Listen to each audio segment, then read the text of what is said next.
Pendapat Zhuang He sama seperti bendahara coy.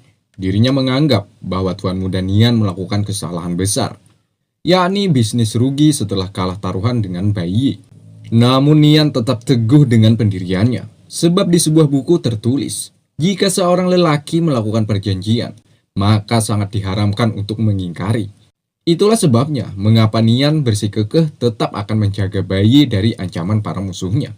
Pelayan Lu pun kemudian menambahkan, sebab ia juga pernah membaca sebuah buku yang bertuliskan, tetap berusaha dan jangan sembarangan asal membuat janji. Ya, akhirnya Nian pun tersadar. Dirinya mulai menyesali atas perjanjian konyol melawan Bai Yi sebelumnya.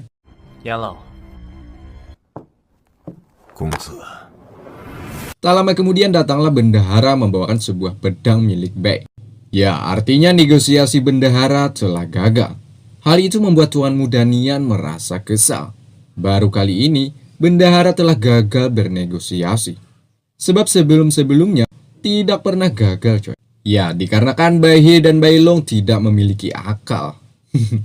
Ya, mereka menganggap tadi bukanlah sebuah negosiasi, melainkan hanya angan-angan belaka saja. Ya, apa boleh buat, tidak ada lagi pilihan lain selain melakukan sedikit pertumpahan darah.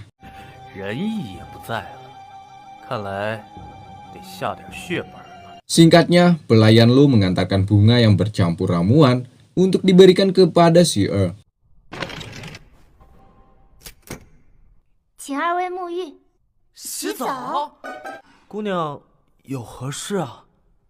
Ya, akhirnya si Er pun mulai melepaskan bajunya dan sensor coy. Tidak bagus untuk kesehatan. Lanjut.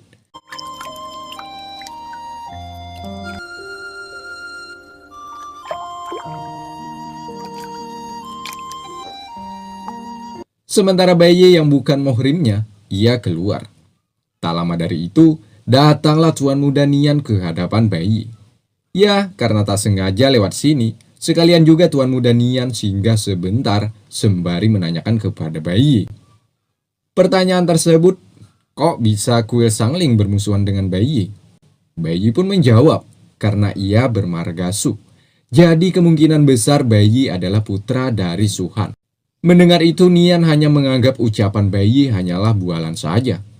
Nian tak percaya sepenuhnya bahwasanya Bai Yi ini bukanlah putra dari Su Han. Lagian Su Han adalah sesosok kesatria yang disegani di masanya. Kemudian Bai Yi juga menambahkan, kemungkinan besar karena dia tampan sehingga semua orang iri dengannya. Ada-ada aja Bai Yi ini ya kan coy. Ya, sedikit banyaknya Nian mulai emosi. Bertanya kepada Bai Yi sama saja bertanya kepada orang aneh, yakni tidak pernah serius. Meskipun begitu, Nian akan tetap dengan janjinya, yakni menjaga keselamatan Bai Yi saat berada di kapalnya. Nah, seketika mau pergi, ada lagi alasan yang mengejutkan. Kenapa Nian melakukan hal itu? Salah satu alasannya karena istri Bai Yi yang bernama Si Er. Ya coy, Nian masih menyangka bahwa si Er adalah istri dari Bai Yi.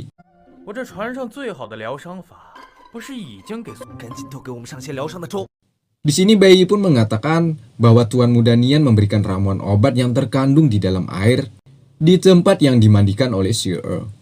Ya, ternyata Tuan Muda Nian memang lelaki baik coy. Di mana ia rela memberikan pengobatan tradisional Cina secara coma-coma untuk si Er. Kemudian si Er menanyakan tentang tenaga yang telah Bai Yi serap saat bertarung melawan musuhnya. Apakah tenaganya sudah bisa diserap? Ya, garis besarnya bisa dikatakan dengan apa bisa sudah digunakan. Bai Yi pun menjawab, tenaga yang ia serap tak akan bertahan lama, namun masih bisa tertempa di dalam otot Bai Yi. Dengan itu, maka Bai Yi sudah dipastikan akan tahan banting coy. Namun ada tapinya.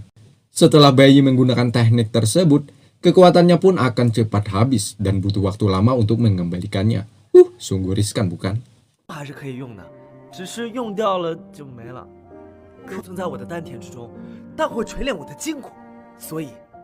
Terlintas ingatan tentang masa lalu coy, yakni tentang pedang Chonyu. Ya, si Er yang masih penasaran ia menanyakan, bagaimana Bai Yi bisa dapat memiliki pedang legendaris tersebut. Bai Yi pun menceritakan serinci-rincinya kepada si Er. Waktu kecil, tepatnya saat bayi berumur 7 tahun, tiba-tiba datang kelompok pembunuh. Ayah dan ibunya sudah duluan dibunuh oleh kelompok ini. Nah, tepat saat bayi mau dibunuh, datanglah guru Kanhua untuk menyelamatkan nyawanya. Mulai saat itulah Paduka Gusti Arin Juni Kanhua, Lord Maharaja semesta alam, menyelamatkannya. Menurut cerita, bayi adalah putra dari Suhan, sementara Si-er adalah putri dari Nangong Yuin. Jikalau kita berkaca, pada dasarnya Suhan dan Nangong Yuin adalah sepasang musuh. Dan bayi juga Si-er harusnya juga menjadi musuh. Namun bayi dan Si-er memutuskan permusuhan itu untuk dihilangkan di antara putra-putri bersangkutan, yakni bayi dan Si-er. 这是咱们学宫的道理，同在学宫门下，自当互相提携。现今我是你师姐，你是我师弟。 Scene berpindah, ada bendahara yang berlagak sedikit aneh. Sepertinya ia tidak senang atas kejadian yang telah terjadi. Tak lama kemudian, Tuan Muda Nian datang menanyakan kepada bendahara. Ya, jika Tuan Muda Nian memutuskan secara sepihak, apakah bendahara akan memukulnya? Arti kata tersebut menyerang Tuan Muda secara diam-diam, coy. Bendahara pun menjawab bahwa ia akan setia bersama Tuan Muda. Sebab bendahara sadar dirinya hanyalah bendahara alias bahasa kasarnya seorang pelayan di kapal ini. Sehingga Tuan Muda Nian pun mengajak bendahara untuk sesegera menyelesaikan masalah ini. Tak lama kemudian datanglah pelayan Lu membawakan sempuama. Dia menyuruh bendahara menghitung angka berapa persen kemenangan Tuan Muda jika melawan para musuh yang berasal dari sekolahan Sangling dan lainnya.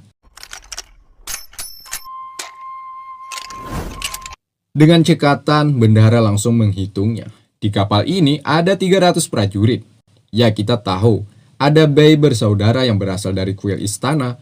Menurut bendahara, 300 prajurit tidak ada artinya sedikitpun bagi dua bayi. Selain 300 prajurit, ada lagi si pedang emas peringkat 19. Namun tetap bendahara ragu akan menang. Tuan Muda Nian kemudian mengatakan, bagaimana dengan dia? Dia itu masih menjadi misteri, coy. Siapa orang yang dimaksud mereka ini? Ya, bendahara mengatakan dia itu termasuk bidak terakhir di kapal ini. Rupanya hasil yang didapat oleh bendahara masih belum membuat Tuan Muda Nian puas. Meski ada lagi dua orang yakni Si-er dan bayi, namun bayi di sini dianggap manusia yang tak bisa diandalkan, coy. Kasihan.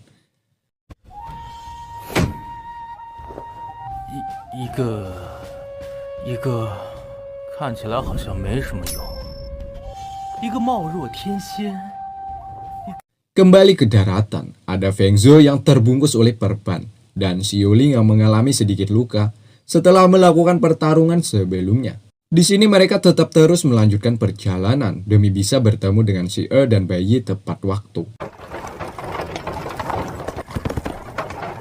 Tiba-tiba, saat di tengah perjalanan mereka bertemu dengan seseorang. Dikarenakan Xiuling mengalami luka, ia tak bisa apa-apa, lalu pingsan. Kembali ke masa lalu, di sini ada bayi kecil yang diajarkan langsung oleh Kanhua. Apa itu arti pendekar pedang? Pedang adalah kehormatan seorang prajurit. Saat seorang mati, meskipun mahkota tak bisa dihindarkan, tapi pedang tidak bisa disingkirkan. Ya, itu adalah prinsip terhormat sang pendekar pedang. Disinilah awal mula bayi akan menjadi the next pendekar pedang, coy. Dimana Kanhua menawarkan kesempatan itu terhadap anak adopsinya ini. Ya, intinya saja, coy. Bayi selama 10 tahun dilatih Kanhua hanya dengan beberapa gerakan, yakni mengeluarkan pedang, lalu memasukkan. Dan terakhir, keluarlah seorang anak. Ya, masuk pedang, keluar pedang. 练习拔剑，随便一出手，便会是绝世剑法——挥剑和回剑。